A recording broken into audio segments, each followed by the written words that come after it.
है। बेंच ने 4 पॉइंट को है रेज किया उसमें बेंच ने पहले कहा कि नोटिस तो हम इस पे इशू करेंगे।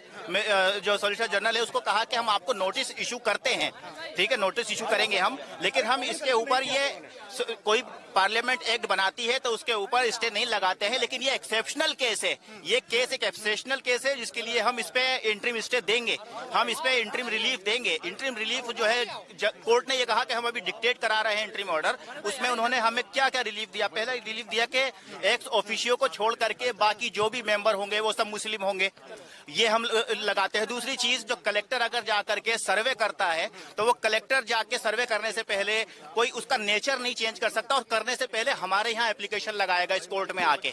तीसरा ये उस कोर्ट ने कहा कि जो भी प्रॉपर्टी है, चाहे वो वक्फ बाय यूजर है या चाहे वो रजिस्टर्ड है, उसका डी नोटिफाई नहीं करेगी सरकार जब तक हम ये मामला नहीं सुन रहे हैं। तो ये चारों ही चीजें हमें चाहिए थी और यही चीजें कोर्ट समझ चुका, और इसी चीज के ऊपर कोर्ट हमें जो है वो इंटरिम ऑर्डर दे रहा है। तो तुषार मेहता लिटरली गिड़गिड़ाने लगे कोर्ट के सामने कि हमें और सुन लिया जाए, हमें और टाइम दे दिया जाए, हमें कल के लिए रख दिया जाए। तो जज ने काफी रजिस्ट होकर के फिर हमने भी कहा कि ठीक है, आप इनको अपॉर्चुनिटी दीजिए, मिस्टर मेहता को आप सुनिए, और फिर हम भी कल और कुछ सुनाएंगे कोर्ट को। और कल 2 बजे के लिए ये रखा गया है। अल्टीमेटली ऑर्डर पास नहीं हुआ है, जो ऑर्डर पास नहीं हुआ, लेकिन जजेस क्या चाहते हैं, कोर्ट कैसा सोच रहा है वो हमें पता चल गया, और कोर्ट किस तरीके से फैसला, कोर्ट पूरा मैटर समझ चुका है, सेंसिटिविटी समझ चुका है, और कॉन्स्टिट्यूशन कैसे जो है वो वायलेट हो रहा है वो कोर्ट समझ चुका है।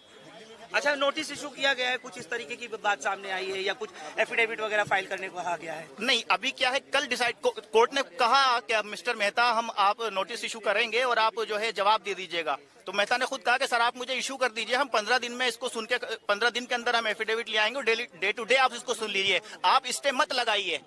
जज ने कहा कि नहीं, स्टे लगाना जरूरी है, इंटरिम रिलीफ देना जरूरी है, because it's an exceptional case ji.